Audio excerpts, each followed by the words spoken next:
All right, so we're here in Third Way headquarters. I'm Todd Allen, senior fellow here at Third Way with Bret Kugelmass, who's the founder and moderator of the Titans of Nuclear podcast. Thanks for having me. Yeah, glad to have you. For those of you watching that don't know what Titans of Nuclear is, shame on you. Google it. They're about 48 hours straight of binge listening to catch up, right? Probably about 61 hours at this point. 61 hours, okay, but you should listen. And as we get started, I just want to point out, I think there's sort of three things that have really impressed me about the Titans podcasts. One, you're managing to capture a bunch of voices in nuclear at what I think is this critical turning point, right? You've got first generation commercial plants trying to extend their life. You've got this new generation of entrepreneurs trying to figure out a new way to do nuclear. And it's critical, right? And you're capturing all that. And I think that's fascinating. I think the second thing is historians are going to love you, right? These audio histories, hours of them, 20 years from now, somebody's going to just find that and dig into it and write about it using this as the data, and I think that's going to be really good. And the third, which I think is fascinating, is in almost every episode you capture very different reasons why people come to nuclear or come to support nuclear. And I think those are great stories, right? And I think it's a good way to start, right? Because as good Titans listeners know, every Titans broadcast starts with, tell me your story, right? Yeah. So, tell us a little bit about your career and how you got to the point of wanting to do and execute in Titans of Nuclear. Okay. Yeah, I guess, so it's interesting because a lot of what Titans does is it satisfies my own curiosity. I'm actually not from the nuclear space at all. My background's in robotics. It started off very early. In high school, I had a couple teachers who really kind of set me on that direction. Right. My shop teacher, Scott Britz, and my physics teacher, Barbara Reese, huge influences on my life. They gave me direction, something to work on, the tools to actually look at things from both the physics and the shop perspective. Right. And the opportunity. They helped me start my first robotics club in high school, the first robotics, Team 1546. Yeah. That put me on the robotics direction, and then I continued with that in college. I worked for Goddard Space Flight Center. I developed a control unit for a future Mars rover. Okay.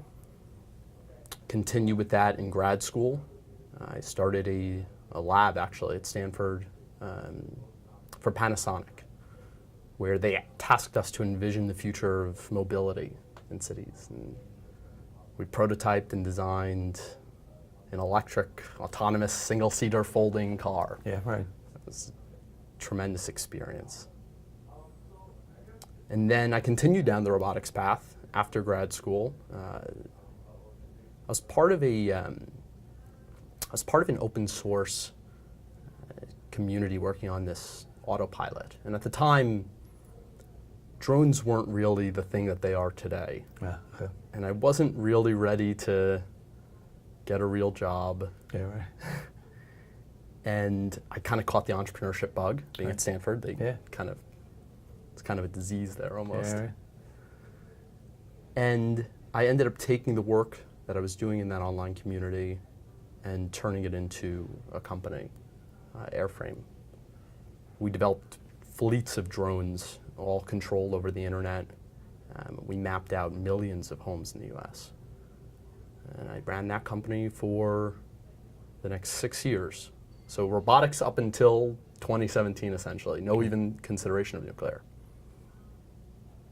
But then I had the opportunity after that company was acquired to focus on what I wanted to work on. I finally had the time to look into what I thought was important, climate change. I mean, climate change is the issue of our era. I could argue it's the issue that matters more than anything else because it's a stressor on every other issue. So I started looking into climate change, and I mean, everything that you hear, it almost seems like the problem is impossible to solve.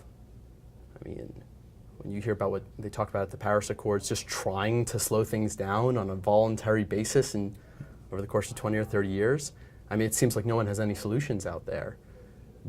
But I'd read a book a few years prior, Stuart Brand's The Whole Earth Discipline, and I just remembered the way he articulated the issue Well, he articulated many issues about eco-pragmatism, which is very compelling. And I thought I remember him saying something about nuclear in there. So I reread the book, and one by one, he dispels the myths of nuclear energy, the ones that make you seem like it's not a very practical energy source. And all of a sudden, climate change didn't seem such a daunting challenge anymore.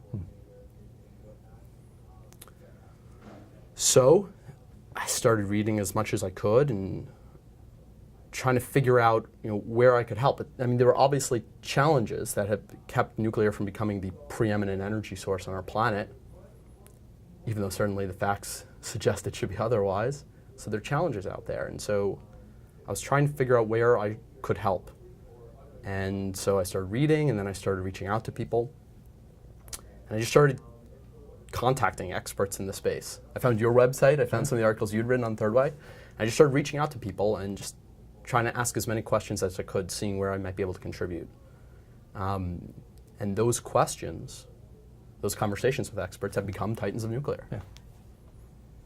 Yeah, great. Can I go back to the drones thing? Okay, sure. What's the craziest drone delivery thing you've ever come across? Because I can imagine things like you want to break up, but you're too shy, so you send a drone. What's the craziest drone delivery ideas you saw when you're doing drones? Unfortunately, the one that, even the government reached out to us for advice on how to deal with was people were smuggling drugs using drones. Okay.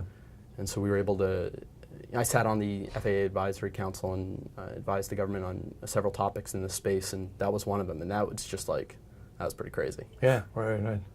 Okay. You figure people will try it. Yeah. Yeah. All right, so when you launch Titans, first thing you hear is this voice that says, the gravity of the situation is such. And so who's that voice, and why did you decide that that's the way you want to start the podcast? Yeah, so when you listen to each episode, we start off with a minute clip with some music in it, some dramatic music, and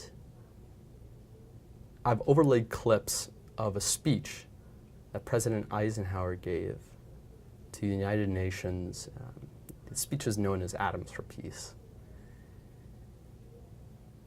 And I wasn't there at the time, so I don't know what the mood of the country was, and it just, we had nuclear weapons, everything had changed. And so I think what he was trying to do was he was trying to set a tone of transparency when it came to nuclear technology, trying to set the precedent of that, and also trying to be optimistic. And so I pulled out the clips. It's a long speech, or it's 20 minutes or so, but I only pulled out a few clips here and there, and I pulled out the most optimistic ones because I thought that was pretty important.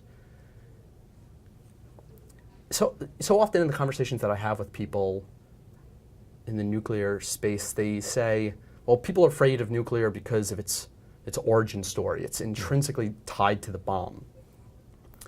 But back in the 60s and 70s, the association to the bomb was even closer, but people weren't afraid of nuclear. People were very optimistic about it. Right. And because there was this vision that Eisenhower had painted and that many people reinforced. People talked about too cheap to meter. Right. And people often scoff at that in conversations that I have. But I love that. It's not accurate, but it's inspirational. It's optimistic. That's what you want. If you want a technology to thrive, if you want a community to thrive, you have to paint these optimistic pictures. People talked about paving the streets in gold. I love that. Yeah. And I feel like Eisenhower set that tone, and I kind of wanted that to be the tone of every conversation I have, the optimistic side. I'm not trying to paint an even picture here with my conversations. I'm trying to be optimistic about the promise that the technology holds. And so I thought, that was just a nice way to kind of kick off and end each episode. Yeah, right. Well, one of the things that I've noticed, so when I look at the advanced reactor community, the idea of advanced reactors is not brand new. People have been thinking about it for a long time. But it felt to me the existence of an entrepreneurship, right? There's a sense of optimism in that, right? It's different. It used to be that there was a sense that the government, through its laboratory and university system, would generate a product, right? Yes. And it never really happened. We didn't get a next generation of commercial products from that. But I got this sense that if people are going to spend their own money, right, developing this technology, then there's a sense of optimism that wasn't there before. And then you get into policy space and lawmakers respond to that. Yes. Right? And so I think this idea of optimism around nuclear is really part of the turning point that I mentioned before. I don't know if you're seeing that. I think it's going there. And even if it wasn't going to go there, we have to make it go there, because that's how you've seen so many industries come from nothing and become these multi-billion-dollar industries. It's through optimism. Yeah, right. And entrepreneurship. Yeah. Yeah. So you're going to do this podcast. How do you find titans, right? That's got to be a challenge because you weren't part of this industry. Right. It was a little tricky in the beginning. I'll actually tell a quick story. So at the very beginning, I just started reaching out to people. I was reaching out to grad students and professors just because you can find both nuclear and their email online. Yeah. So it was just the easiest place to start. So I started reaching out and seeing who would write back to me, and then I put up a little website and said, this is what I'm trying to do. What was funny is that later I found that there was this rumor going around that I was a spy from the oil industry, and that people shouldn't talk to me. Oh, really? I only found this like months later after I really gotten to know people. Yeah, but there, I guess some Facebook group had posted that, and like, don't talk to this guy. So that was my first entrance into trying to talk to the nuclear community. It's such a nuclear thing to do, right? Yeah, the last thing you want to do is put your head up and be noticed. Right. Anyway. So, but I started, reaching out to some people. It was a little bit difficult in the beginning. It took me 3 months to get my first 5 interviews. You were one of them. Right. And I have to thank you because I think you've been the most generous introducer out of anyone that I've met, including shepherding me out to Idaho National Labs, which I'll admit it now, but I'm embarrassed to say when you first made the offer, I actually didn't know what a national lab was. Ah, okay. Yeah, and I actually try to communicate that to the nuclear people and the National Lab people. I'm like, step up your marketing, because other engineers do not even know what the National Lab System is, and these are the most amazing things that we've ever created. Like, I am the biggest fanboy of the National Labs at this point, and I didn't even know they existed 1 year ago. Right, right. So, you were able to, you've probably introduced me to over a dozen people at this point. And then the guests tend to introduce me each to a couple more people that they think would be valuable, or things even that they might want to learn about. Right. And that's grown exponentially. So now I've got a list with a couple thousand people on it that I want to get to at some point. Yeah, right. I noticed you started sort of doing, I'll call them cluster interviews. Mm-hmm. Let's go to Idaho, or let's go to Europe, and then trying to grab a bunch of people. Has that been useful? Yes. The first one that I did actually was at INL, and it was just from a Idaho National Labs, and it was from a logistical perspective. It's just easier. If I'm making the trip, I might as well do a bunch. Then what I found was that I can actually cover one topic from many different perspectives if I do these series, is what I call them. So even when I visit a startup, I'm like, okay, I don't just want to talk to your founder or your main technologist. I want to talk to your business people. I want to talk to your marketing people. I want to talk to, who's ever running your communication strategy. I want to talk to someone actually maybe who just started working there. Yeah. I want to hit it from every different angle to paint a picture of what the culture is like. Right. But also identify. Nuclear is challenging because there's so many different facets to it. Right. And there's so many interrelationships between those facets. And so I think it's only by doing a very deep dive in every technology, in every area of expertise from multiple angles, that I can paint the fullest picture possible. Yeah, I can resonate with you. My last job, when I was still a naval reservist, it's a fluke how I got it, but I was assigned to be the historian for Navy Forces Europe. And I learned a lot talking to admirals. I was doing oral interviews, kind of what you're doing. But I'd like to dig down into the staff, right? Because you get a different perspective about what's going on and how they feel about what they're doing in painting that full picture. So, yeah, I can see that. One thing I wondered about is one of the stories in nuclear and advanced nuclear is who are going to be the vendors of choice to countries that aren't nuclear now, but have nuclear aspirations, right, and may want a different set of products than the traditional big light water reactors. So, in your identifying people to talk to, have you thought about or been able to reach out to things like, I'm going to go to Jordan, or I'm going to go to Nigeria, right? And I'm going to figure out, I want to talk to the people on the other side of the product to figure out what they're interested in, because I'd be fascinating. 6 hours of listening to Nigerians talk about what they care about in nuclear energy would be fascinating to me. I know, I want to do that too. Yeah. And I'm even thinking about when I do these types of trips, maybe even just stopping people on the street and asking them what they think also. Yeah, right. Yeah, that'd be interesting, especially if you get it. I had this thought one year that I'm a big baseball fan, so I'm always going to baseball stadiums, that I would just start a conversation with people. And sometimes it's hard, right? Because they're there to take their kid to the game, right? And it's a weird conversation to get into. So once you do that and you have advice on how to get those conversations going, I think it'd be very valuable to many, many nuclear engineers. We'll do a Titans of the Ball Game series. Yeah. Okay, I'm with you. All right. So you've talked to, you said, hundreds of people now? You've got a couple I've had conversations probably with close to 500 people. I've recorded interviews for close to 100. I've released 60 of them. Okay. Booked another 100 or so. So it's pretty extensive so far. And on the countries issue, we've gone internationally. I've been to 10 different countries to try to understand a more international perspective. It's been very informative, learning everything from the American perspective, hearing what other countries have to say about everything from how their country perceives nuclear, but also the various constraints, whether they be political, whether they be economic, where they think the technology is going. It's very interesting to have this more broad perspective, and I'd like to continue that as well.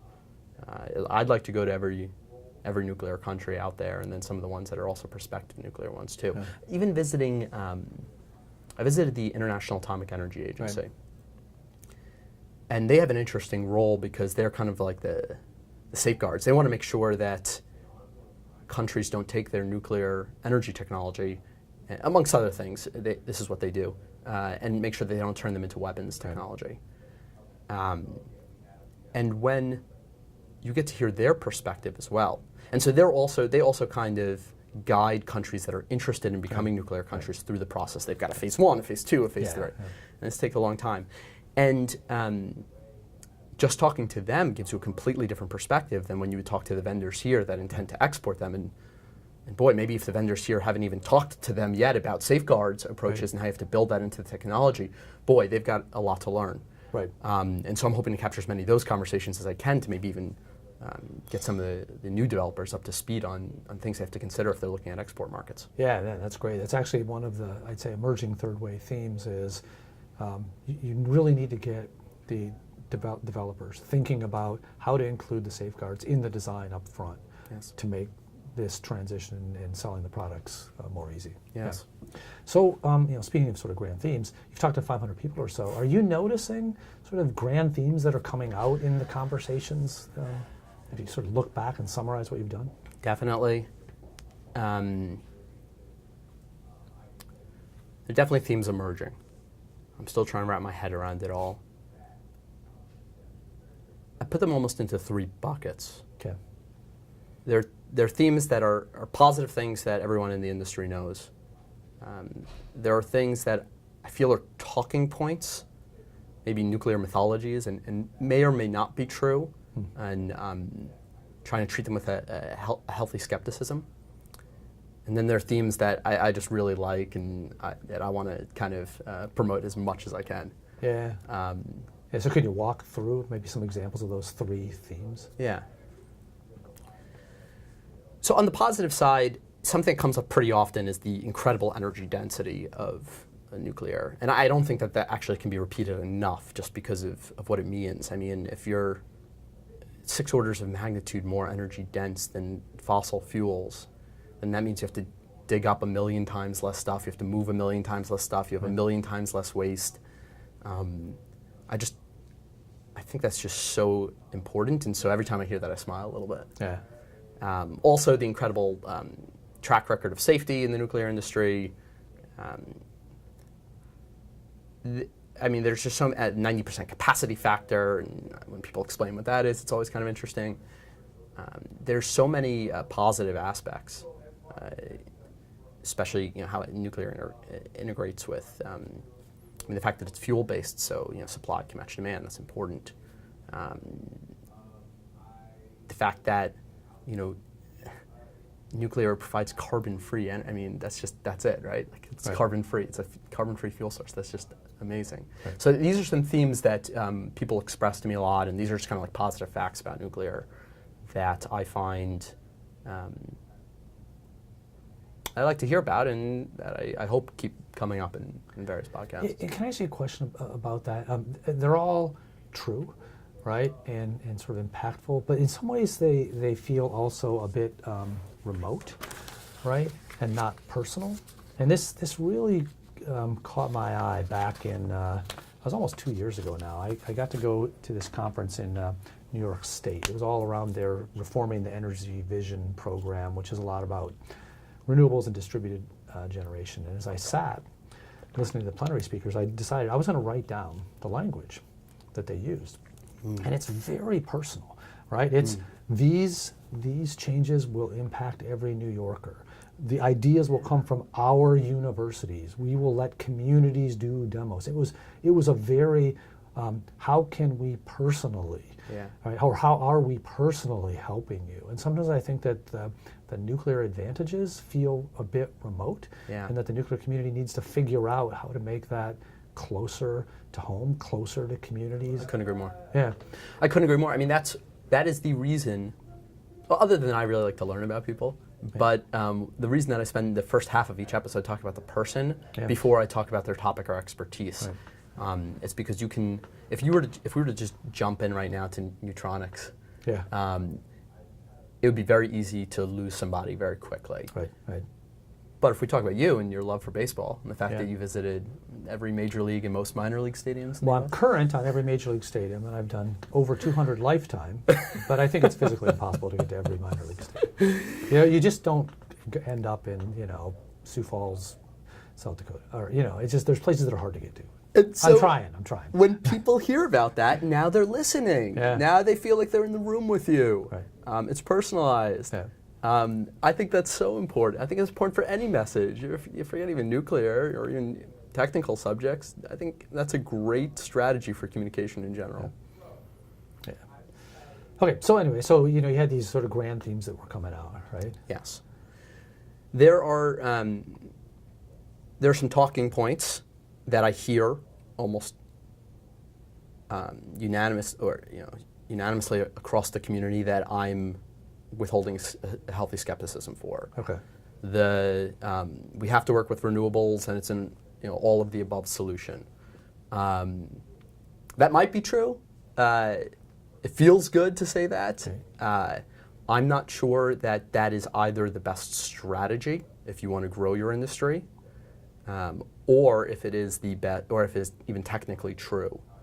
I mean, for instance, if you could produce nuclear power at $20 a megawatt hour, you actually wouldn't need any other energy source from a technical perspective. Right.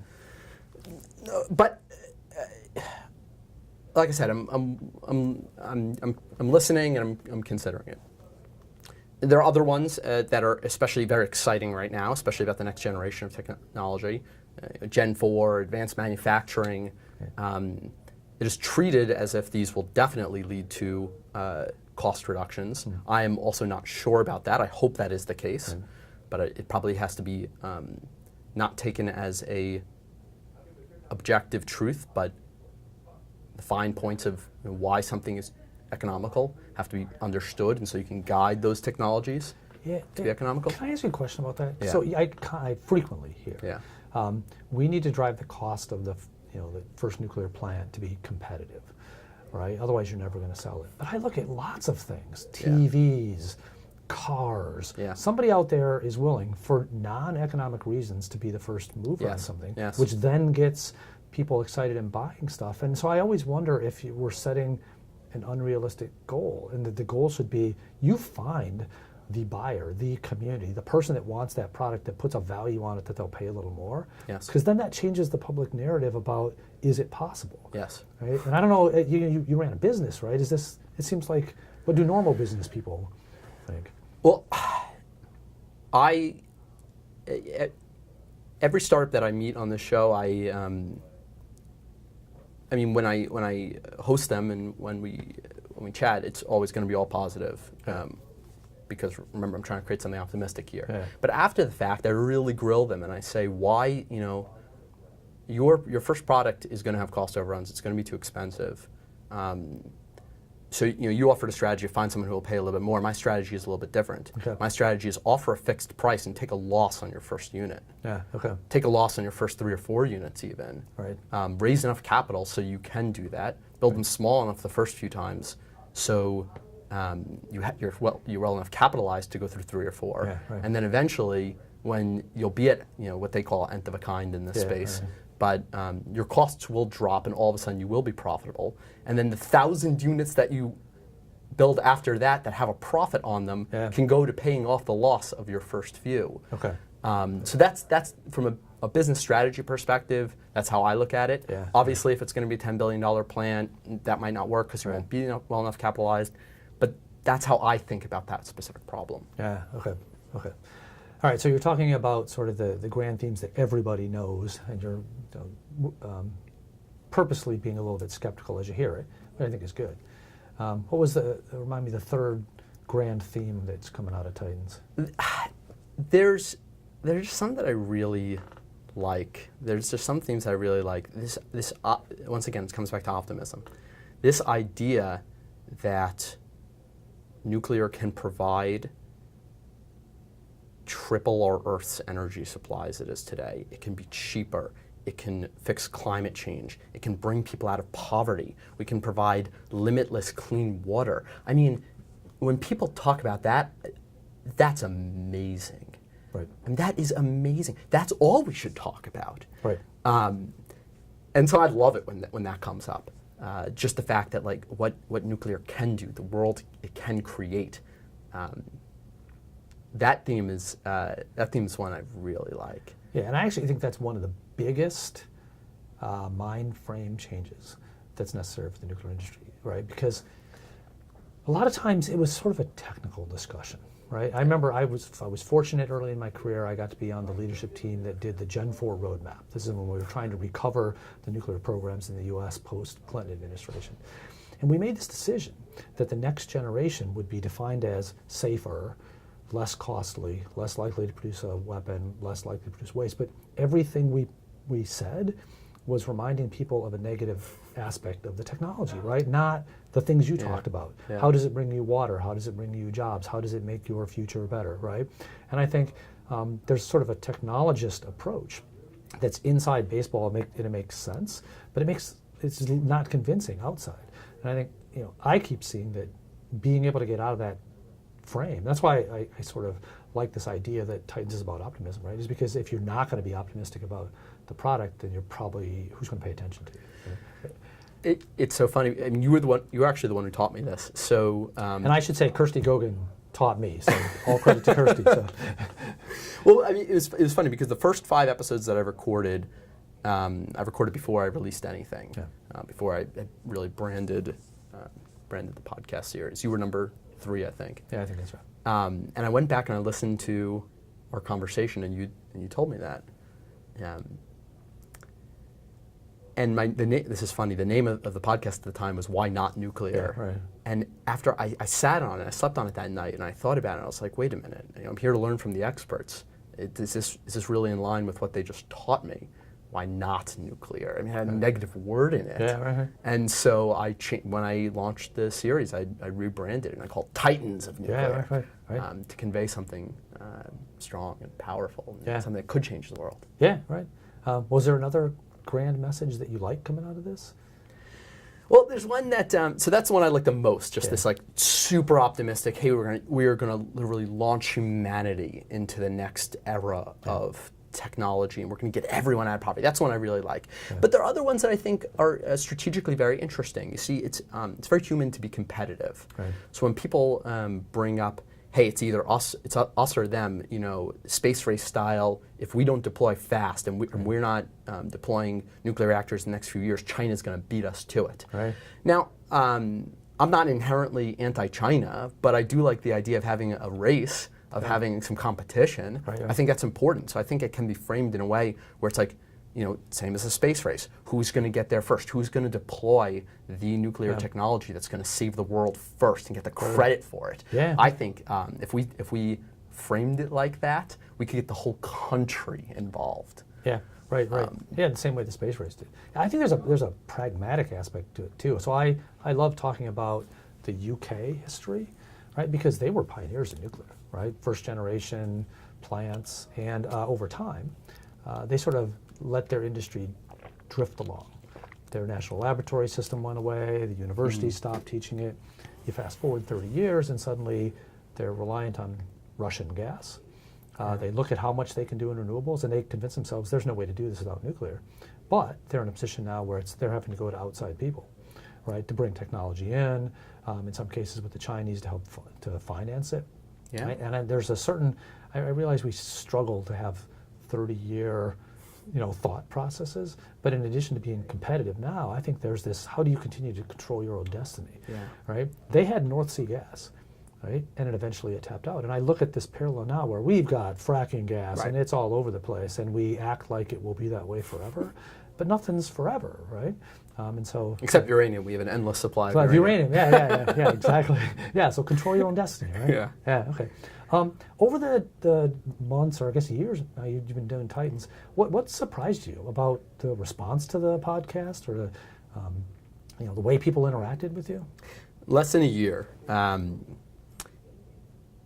Something that's come up that I didn't expect at all was people writing into the show. Okay. I just didn't even consider that would happen, Right. because I'd never produced media like this before. Right.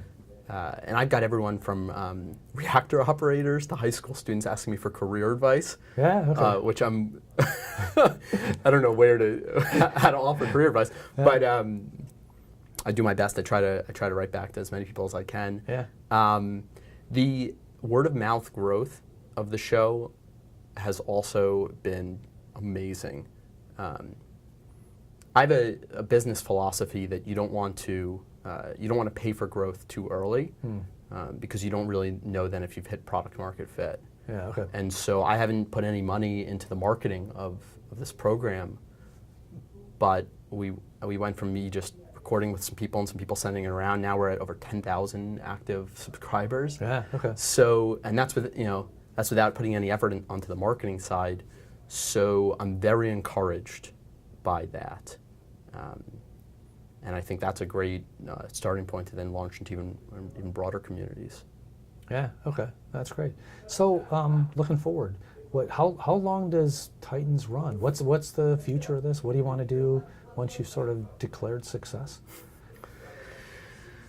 Yeah. So, I mean, I'm still trying to create the most. I'm still trying to learn, right? I'm still trying to learn from the experts. I'm trying to create the most thorough analysis of the space from as many different angles as possible, and try to make that available to everybody to look through.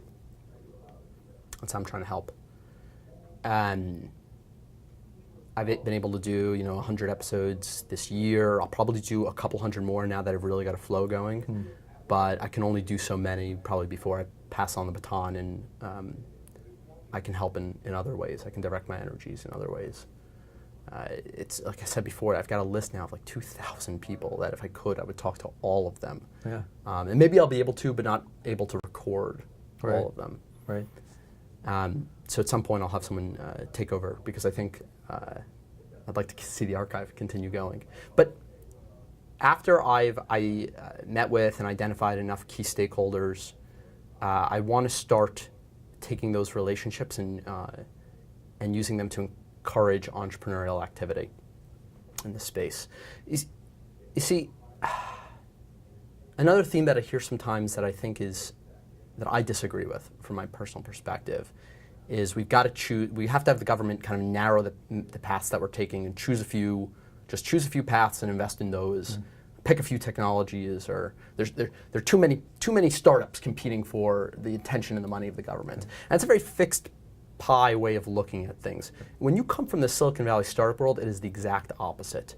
The more startups there are in this space, the more money there is for everyone. Okay. People think it's more real because there's so many people competing. Yes, and people become more educated on it, and there's more attention going towards it, and there's a little bit of FOMO, fear of missing out, between the investors, and so they're more likely to invest. Right. The best thing that a startup could have right now is 10 other startups trying to not even compete with other technology, trying to compete with the exact same technology. Yeah. And that is the best thing for that startup to have happen. They will be able to raise more money that way. Right. I saw it happen in my own space with drones. The more of us, the more we all raised. Yeah, I saw it happen with my buddy's space in the machine learning space. People have seen how that's taken off. I advise robotics companies, satellite companies, 3D printing companies, and I've seen it happen in all of those spaces too. The more entrepreneurial activity there is in the space, the better it is for each of the companies in that space. Yeah. And so I'd like to find ways to stoke that. So what I'm going to do is take these relationships that I formed in the nuclear community, and then take my old relationships that I have in Silicon Valley, and the financing and the entrepreneurial communities, and really try to bring those together in order to bolster entrepreneurship and to get all the investors up to speed on everything that's happening. When I left Silicon Valley, when I first moved to DC, and I moved to DC because I knew I wanted to learn more about the nuclear space, and there wasn't much happening on the West Coast, and there seemed to be meetings in DC all the time, so I just up and moved to DC. Yeah. But before I left, I asked I polled my venture capitalist friends and polled my private equity friends, and I said, what do you guys know about nuclear? And they say, absolutely nothing. Nobody's coming and talking to us. Yeah, right. And so that's got to change. Right, and right. so I'm going to make sure, I'm going to encourage entrepreneurship in the space. I'm going to break down barriers for companies that need to secure financing. And so after I stop doing the conversations, I'll still continue with interviews here and there, Right. but that'll be the focus of my efforts moving forward. I think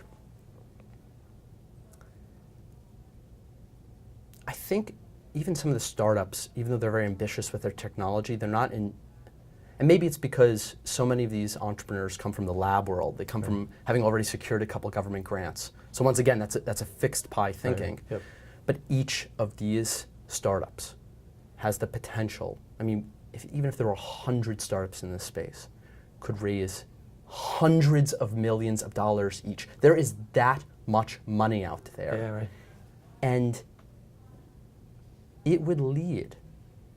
And the reason it makes sense, and the reason that there's that much money out there, is because nuclear actually has the potential to capture the entire $6 trillion a year energy market. Really, fuel. Even if you need fuels for planes, fuels could be synthesized from carbon in the air, powered by nuclear energy. Nuclear could be literally a $6 trillion a year industry. So yes, there is hundreds of millions of dollars of investment out there for all of these startups, which will lead to billions of dollars in returns for both the startups and the entrepreneurs, and you know what? We'll save the world along the way. Yeah, and I would assume that a smart business, as part of this, not only are you going to the endpoint of deploying your technology, but you're developing pieces of things which are also commercially sellable, right? You make things along the way. Including your entire company. So if you have 3 or 4 competitors, let's say all doing fast micro reactors, Right. These companies, for one reason or another, even if there is a victor that emerges in the space, they will be acquiring these other companies along the way. And so you actually want other companies to go off and raise money from other venture capitalists, even if you've raised, because then that's talent and that's expertise that you didn't have to pay for with your equity, but you still get to acquire later. And even the one who gets acquired, it's not a loss because you'll still end up being very, very successful, even if you're not the CEO, or maybe you will become the CEO of that new company that acquired you someday. Right. So I just want to see as many companies and as much capital pouring into this space as possible. Yeah, I think that's great. I've become sort of an advocate that on the wherever the federal government spends money, and I think about it in three tranches. You spend money to let people generate ideas that might become something. Some of those may be worth spending more time on. Some things may become deployable. But typically the idea was when you get to deployable, the government picks the one and they're going to fund it, right? And I'm just more and more convinced that it ought to be, whatever that pot of money is, the first metric for dispersing it is how much private do you bring, right? And then if your scenario plays out, right, which is people are fighting for private money, this stops being the driver, right? It's helpful, but it's not the most important. But at least you force a system that says who gets deployed, the ones that beat the street, did the best technology, won the argument, right? Not happened to make a good argument at the time, at that one point in time when the government was giving away money, right? Which just doesn't seem like you're going to get to a product, right? I mean, that might be what has stymied the industry up to this point. Yeah. And so that change in mentality might be exactly what we need to actually bring these advanced technologies, or just nuclear technologies in general, back to prominence. Yeah, no, I think that's great. So this has been great. I mean, I really appreciate you taking the time. As the interviewer, you didn't have to be the interviewee, so it's nice that you're flexible. Right? You're the only one I would do this with. Oh, awesome. And so, any last thoughts? Sort of leave the folks with. I'm thinking about my historian thing.